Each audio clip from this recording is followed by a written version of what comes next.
This panel that follows is called Scaling Across Borders, How Fintechs and Multinationals Are Redefining Growth in Latin America. We thought that this was very important because we want to show examples of companies who have already operations in Latin America and who have expanded across borders within Latin America, which is something we haven't touched yet, and it's something that our previous panelists have also talked about. So please join me. I'll introduce you to Juan Jimenez. He is the director for ERG International. Alex Rincon, the vice president of product at MIQ. And Fiona Clowder, she is the former UK ambassador to Chile.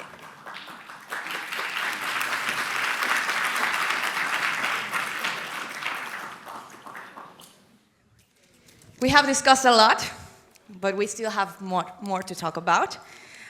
First, I would like you to, introduce yourselves, your backgrounds a little bit, why maybe if you're not from Latin America, why you were interested in Latin America.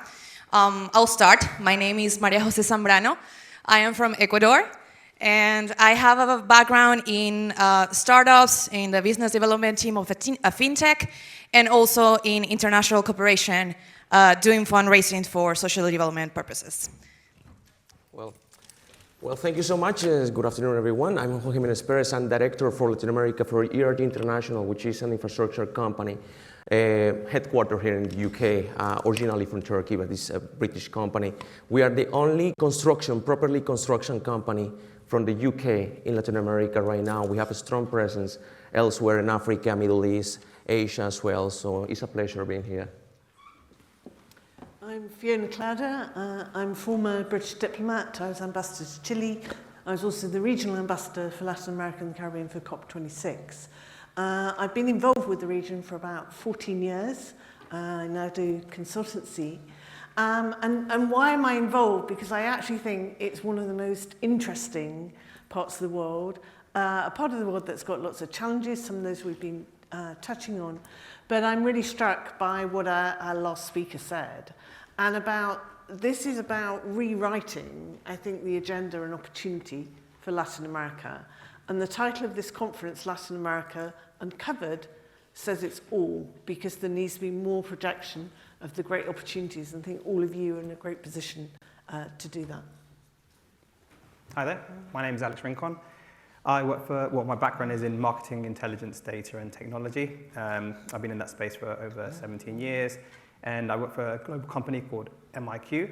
And right now, they're a global company, but, not global until they're into LATAM, but they're entering LATAM right now, and I'm part of that expansion plans. Very excited about LATAM because we'll get into that in a second, but also I'm Colombian. So I've been waiting for MIQ to finally go into LATAM, and I just put my name up straight into that hat. And I've been learning a lot and enjoying the journey. Amazing, thank you so much. So we, on purpose, built this panel because you have kind of like European connections that went to Latin America. And we are curious to see what were the opportunities that you saw, or like maybe what were the opportunities that your companies saw in Latin America to decide to start operations there? I can start that one. It's really, I would say, it's the digital revolution that's happening in the world, but specifically in LATAM as well. Our sector, I guess we call ourselves the programmatic advertising sector, last year did about $40 billion in Latin America, and in 5 years expected to be $100 billion. But actually, it's when we start looking at broader, and Carlos touched on it as well, we start looking at what the whole digital and IT sector is doing in LATAM. That's projected to be about $250 billion by 2030. And it's not just those numbers, but it's what's going on in each market. We're seeing massive investments in IT infrastructure. We're talking about Wi-Fi, fiber optics, and 5G networks. We're talking about cloud computing. We're seeing Amazon and Google investing billions in building data centers out there. So really, in this day and age, tech is our biggest ally. So when we're seeing now such a big revolution in tech in LATAM, it actually gives us the true confidence that first our product can actually go into that market, but also there's a lot of enablers out there to make it really realistic. And there's some great examples of multinationals entering, or even just how the barriers have come down if we look at e-commerce, it's probably the biggest growth sector in the world, but really big in LATAM, where if you would have gone back in time a few years into LATAM, you would have seen a very regionalized e-commerce market. You'd seen Mercado Libre obviously big around there, but you would have seen Falabella in other parts. You would have seen it very segregated, and you wouldn't have seen it much cross-border there, let alone any international sales into those markets. Now, with advanced payment systems, multilingual customer service, more AI and cloud computing, we're now seeing that those barriers are down. Consumers in LATAM can access products outside of LATAM more easily, as well as within each other. And now we're seeing the likes of more, instead of regionalized, more region-wide players. Of course, Mercado Libre carries the view of that, but we're seeing Walmart enter across. We're seeing Amazon. We're seeing Shein. We're seeing Timo, and that's just really opening doors for people coming in, and also people within to be able to explore around. So that's one of the things that we see as the biggest enabler for LATAM for us. Well, I will go more into the roots. Why Latin America? I mean, developing economies and regions, there are many in the world. I mean, you have Asia, you have Africa, Middle East, some parts, Latin America. Why did I choose Latin America? In our company 3 years ago, Latin America chapter didn't exist at all. When I arrived there, kind of because I know well Latin American countries, there is a big difference between Latin American region and other regions in the world, and it comes from historical roots. The institutions in Latin America are fundamentally different. Institutions in Latin America were founded as settlement institutions, not as extraction institutions. What this means, in Latin America, during the last 500 years, you have settled very well a rule of law.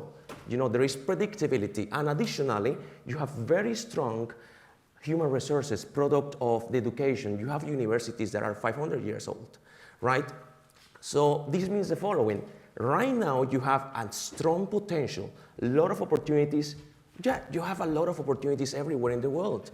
But in Latin America, you can exploit them with, let's say, an ease, as you might not do in other regions because of that power, the rule of law. Yeah, you have very strong institutions that you know what rules you are bound by. Right? So when I saw that, it's a matter of risk-reward. Yeah, you may have lower risk, but I perceive that you have an edge in terms of rewards elsewhere. So that's the reason why Latin America is sui generis, especially, it's one of its kind in the world. And when I saw that, I said, we have to go in. Amazing. So my perspective's a bit different. So I first got involved in this, I said, about 14 years ago. Which is when the Foreign Office, our Foreign Secretary, then William Hague, recognised we'd long neglected relations with Latin America, and yet there were big opportunities there to build partnerships, both political partnerships, but also opportunities for UK business. And so I helped lead a new strategy and a big initiative to expand our diplomatic presence in the region and try and open up some of these links.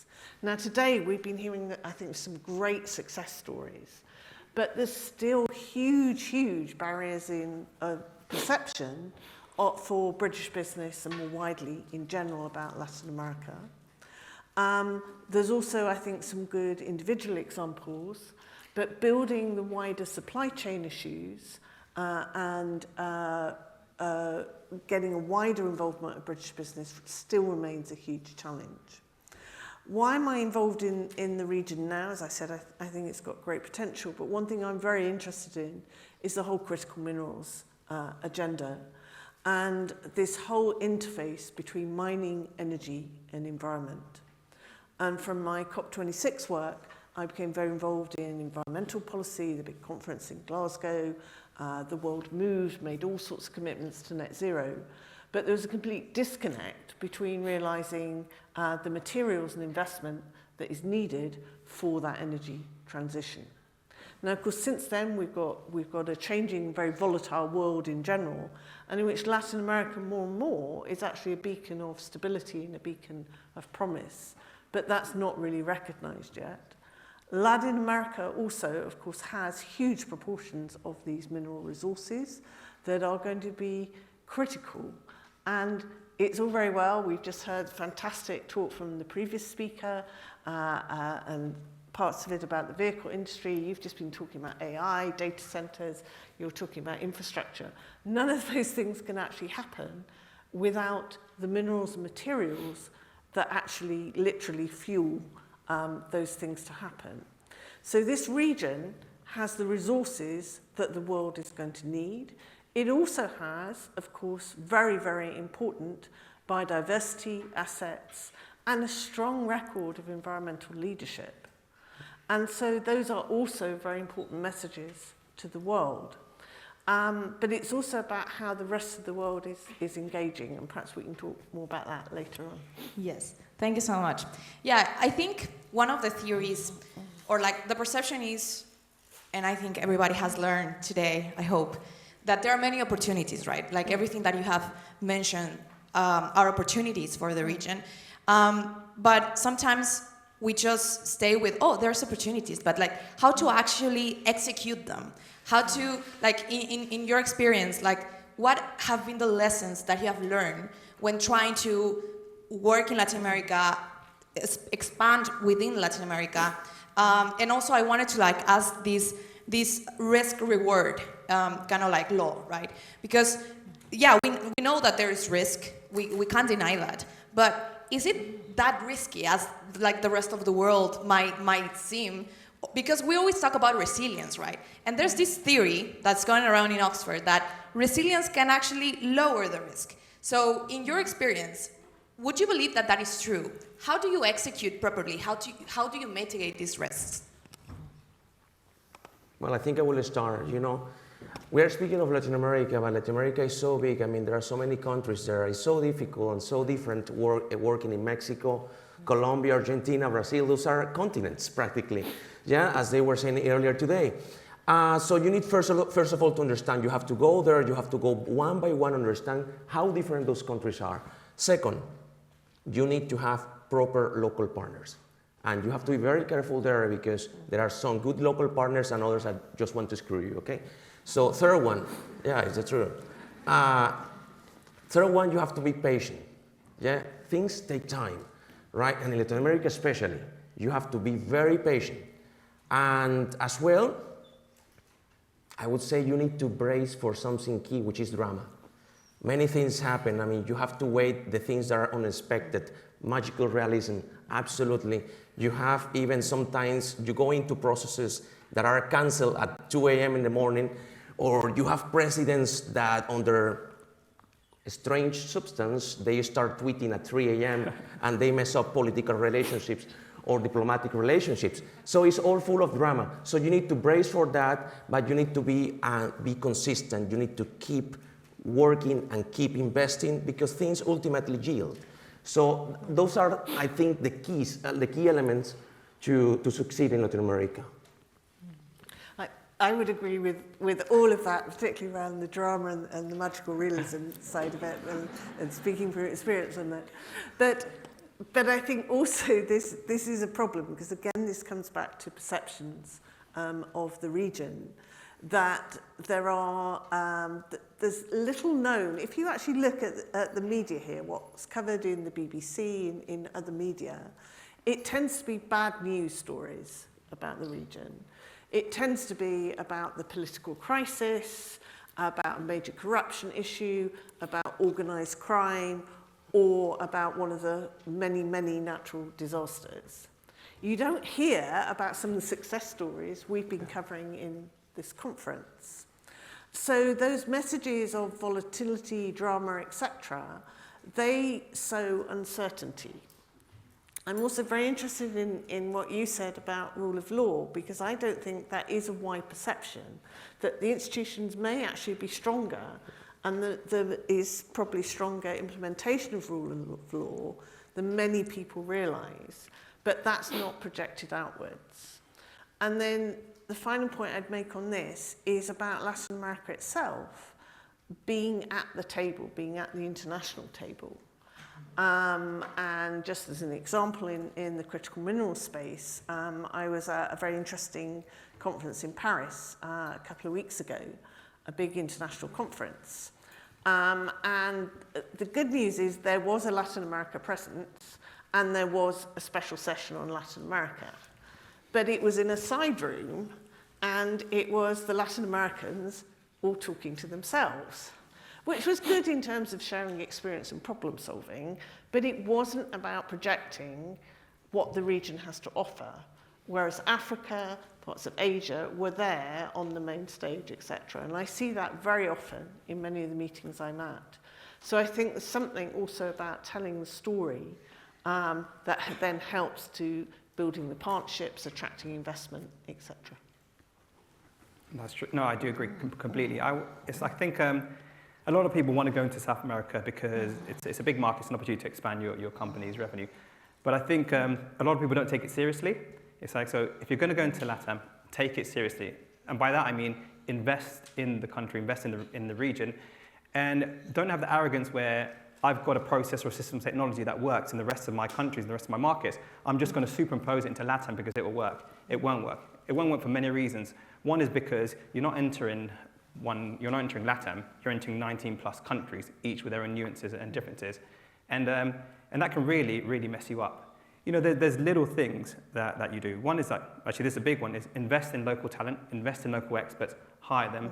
Don't bring in your managers and get them to run that region. Bring in your managers to collaborate with them, but you definitely need to invest in people who know the market context, know the market culture. And then start, as I said before, start understanding each market differently. Because, you know, when we started going in and we started looking, okay, what's going on? We started realizing that actually Chileans and Colombians are the highest radio consuming users in LATAM. And we're a marketing intelligence company, that's quite useful to know. Brazil is the highest TV consumption. Mexico is huge for gaming.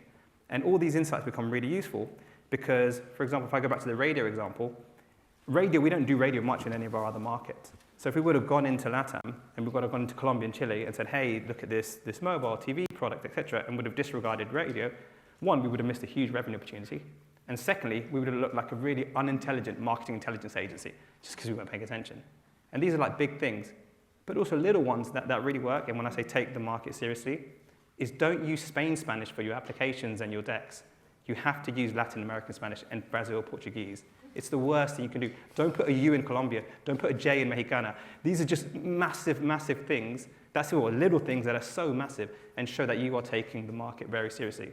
And when you're on the ground, sit at the table, this is what you have to bring to it. So these are what we've found as we've been going in. I really love what you're going in to do. Thank you. Yeah, more about like how to enter the market. Yeah, you said that like we need to find good partners, right? But is there like, what do you think is the best strategy outside of partnerships? Like maybe, you know, is it like acquisition? Is it building something there? Or you think that partnerships are the kind of like most effective way of entering? And following on that question, I wanted to ask, what kind of partnerships are essentially for scaling? Well, you know, if building something from scratch, what you have to build the wheel is already invented. Why you have to reinvent it? Just go there. Maybe you will save a lot of time partnering up with a trustable partner there. You need to, first of all, rely on institutions. I will put my example. For us, it's been absolutely key. The extremely good collaboration of the Department of Business and Trade of the UK. They have excellent presence in the Latin American countries and they help us. And they have a very strong institutional image in those countries. They have been there for decades. They know who are the right people we have to talk to. So you need to hear people who are trustable so that you are led to trustable partners. And those trustable partners, something that Alex said is so great, you need to be humble. You need to be humble. You can't arrive in Latin America saying, oh, I'm coming from Britain, and I will tell you how to do things. It doesn't work like that. Yeah? You need to hear them, and you need to open a dialogue.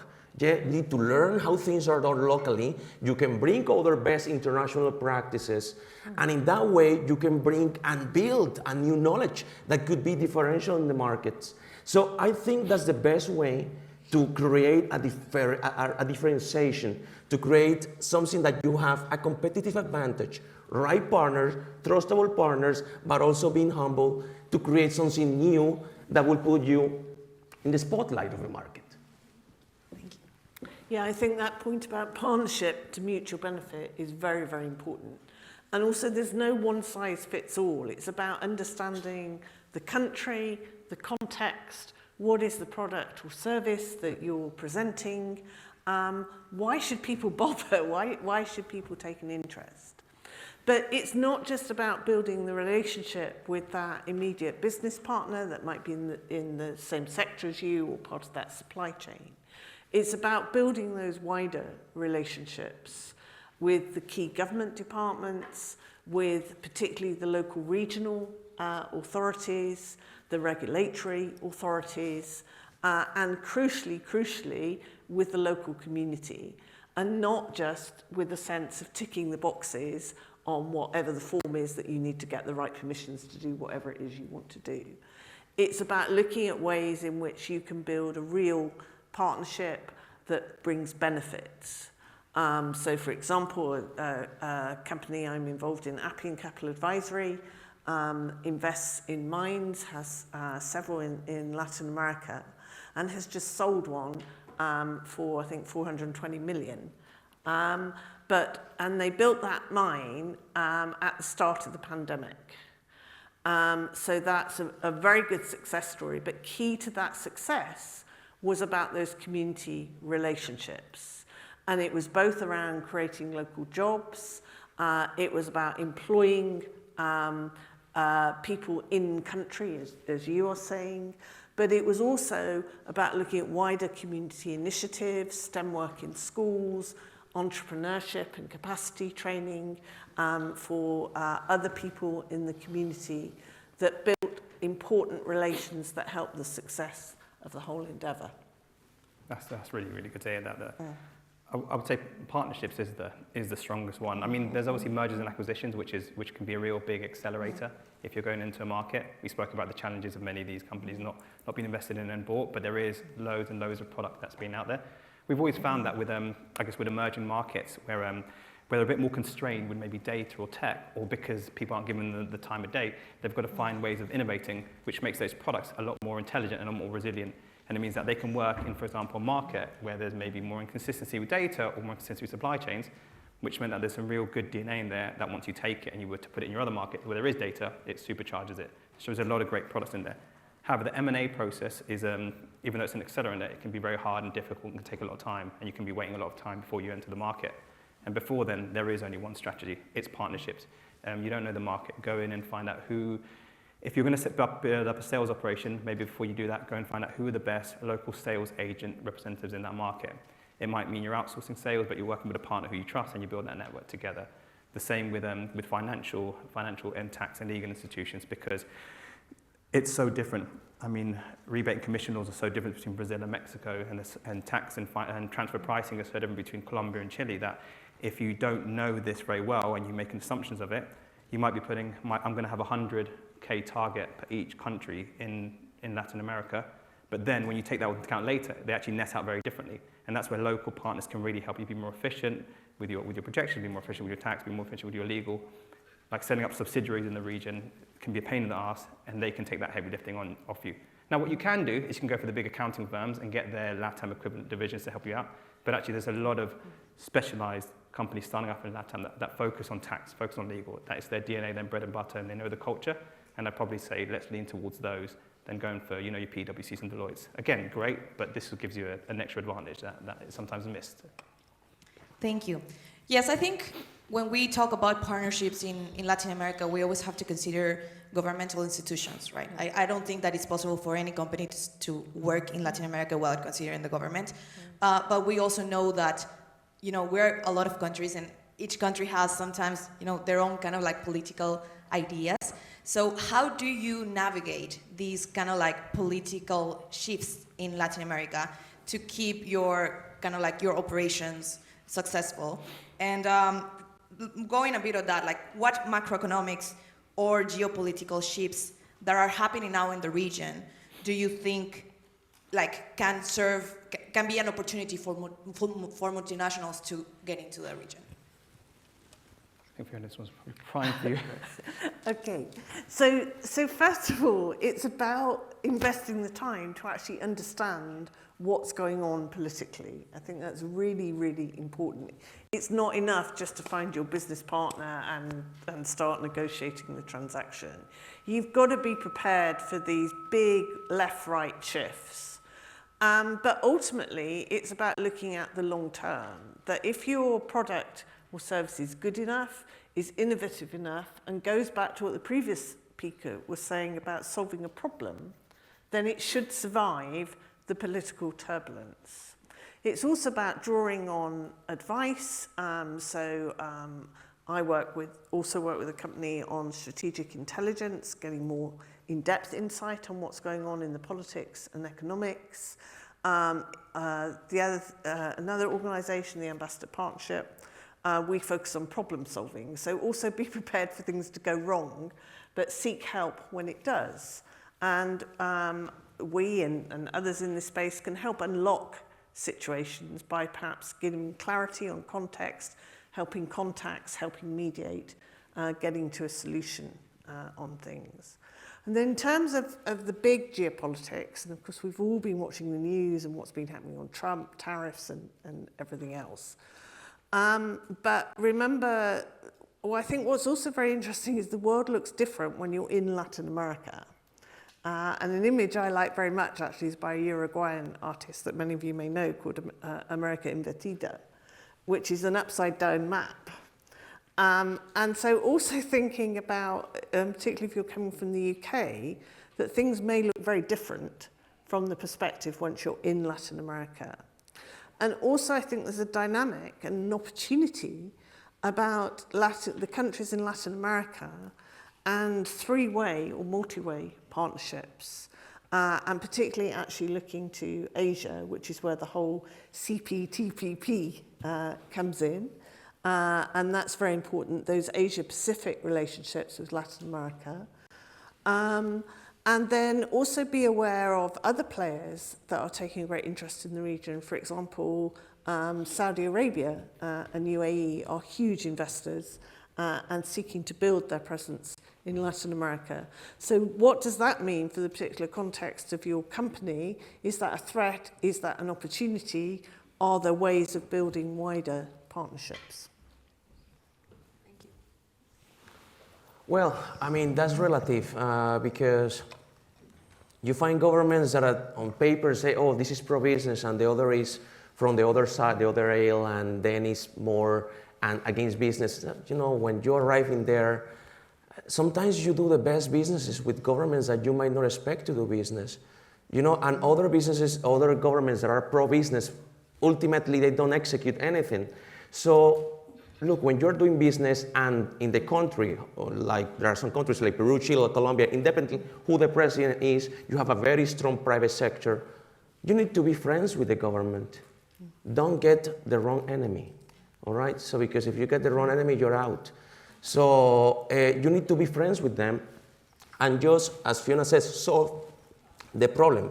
Solve the problem. If there is a problem like infrastructure or problem of education, just solve the problem. Navigate the waters. The waters are different, but you have to navigate them. So you have to get an open approach. You have to go there. You are not a political activist. You are a businessman, businesswoman as well. And you just have to solve the issues. Amazing, thank you. And working a bit more on like these government partnerships, what do you think that what would be your suggestion for current governments to maybe try to implement to attract more investors into the region and support these cross-border operations, not only in Latin America, Europe, but also across Latin America? I think you're never going to come up with a perfect solution. So there's been lots of references in this conference to what I call the alphabet soup, all the different regional groupings and organisations. And all sorts of different models have been tried. There are all sorts of historical, political, ideological reasons as to why the different groups exist, why some of them come into prominence, then fade away, etc. So to me, it's about being pragmatic and actually working through that rather than waiting for the perfect regional grouping to come about, because it's never going to happen.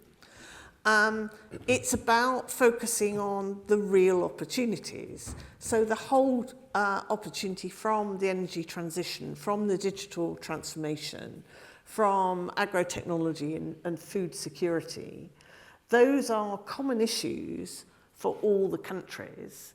And it's where whoever is in charge is going to need to do something about it.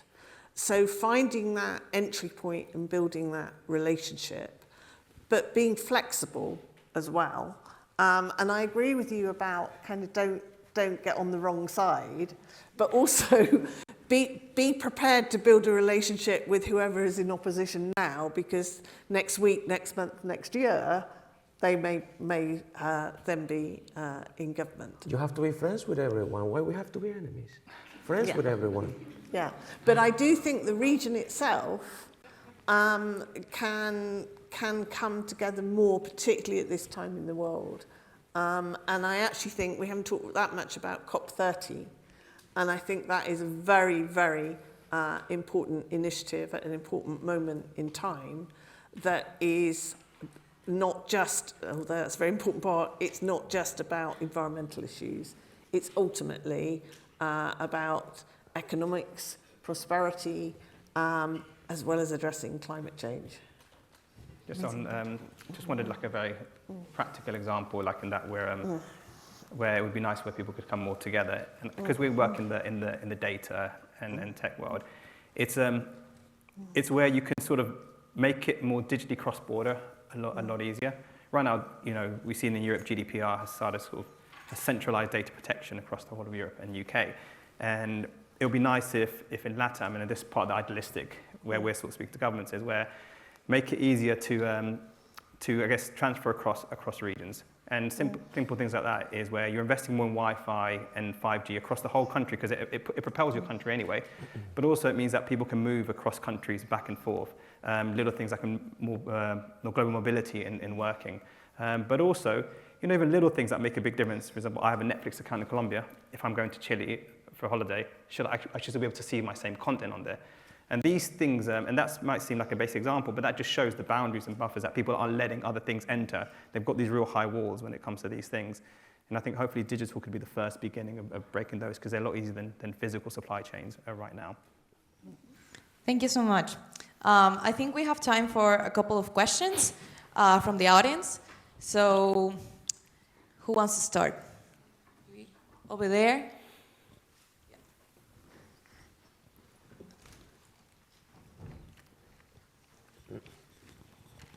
Hello, thank you very much.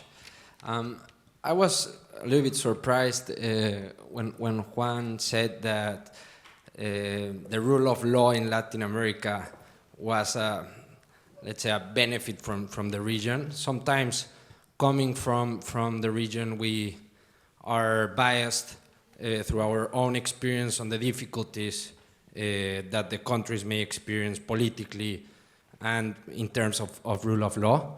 In your opinion, from outside, is it not very different than doing business in other parts of the world? Or what was your impression, or why do you think it's a benefit for the region, the rule of law? I'm interested in that. I have to be honest. I mean, we have to put things in comparison. If you compare Latin America with other regions, you say, yeah, well, Latin America sometimes the law changes, but at least there is a law. There are other places where there is not even a law, There is, if you compare with other regions, the rule of law is very strong. And there are countries, again, Latin America, there are many countries. In some countries it's stronger than others, okay? But there are countries where no matter who the president is, there is a country like Peru, that has been like 10 presidents in the last 10 years, but independently of that, the economy goes beautifully. That shows that you have a very strong rule of law there. You have predictability in your investments. So comparing that to other countries in other regions, you see that Latin America is not as bad as we might think. Thank you. But I do think it comes back again to perception. So I'm on side with your question. And I've seen, some of you will know of Mauricio Clavicaroni, who was recently Trump's special envoy in the region, who is now just, rather like Musk, resigned from that and is now back on his investment fund. But he identifies 3 challenges which are about currency fluctuations, are about corruption, and are about crime. And so the institutions and rule of law addressing those issues is very, very important for investor confidence, and to ensure that there is certainty for businesses in the future. So I agree the structures are in place, but it's both around the force of implementation, the rigor of implementation, and also around the speed of implementation. And I think this is a big issue for business confidence as well, is to be sure that if they hit a problem, not only is the law there to help them, but that there will be rigorous and fast follow-through to solve whatever that issue is. Thank you. I think we have time for one more question, and then we can have our concluding message. Thank you very much. Congratulations on all your speeches. I'm Luis Tileria, former candidate for president of Ecuador and former councillor of the City of London. So I kind of know politics in both worlds. Now, a question for the 3 of you. If right now we are trying to increase commerce and investment and perhaps employability between Latin America and the UK, which one would you say is the easiest country to do business at in Latin America?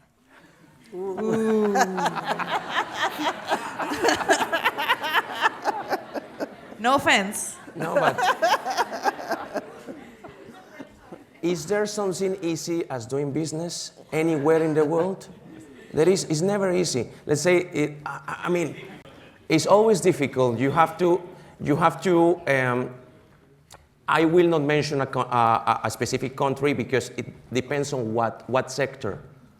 Okay, it's not the same investing in tech that investing in mining, that investing in infrastructure. So it depends on many variables.